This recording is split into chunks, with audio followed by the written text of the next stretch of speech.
So now that we've gone over and reviewed sort of those main lobes of the brain, the frontal lobe, the temporal lobe, I really want us to dig into something called the HPA axis. And in order to do that, we need to look inside the brain at some of the structures that we would see if we could slice a brain open.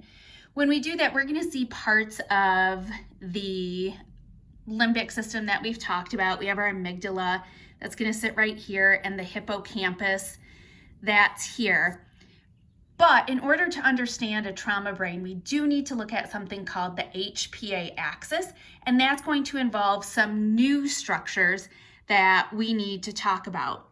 And one is going to be, if we can zoom in a little closer, the hypothalamus, which is going to be right here. The hypothalamus is the H in the HPA axis, so H hypothalamus.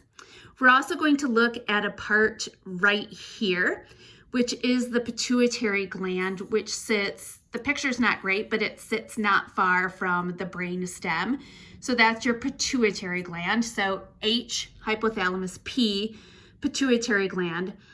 And then we need to look at the A in the HPA axis. And to do that, we're going to have to move out of the brain and go way down to more of the kidney area. And sitting right on top of the kidneys, this picture isn't great, but these are our adrenal glands, which the A for adrenal makes up that HPA axis. So we have up in here the hypothalamus, the pituitary gland, and then way back, we're going to have the adrenals, which are going to be attached right to our kidneys.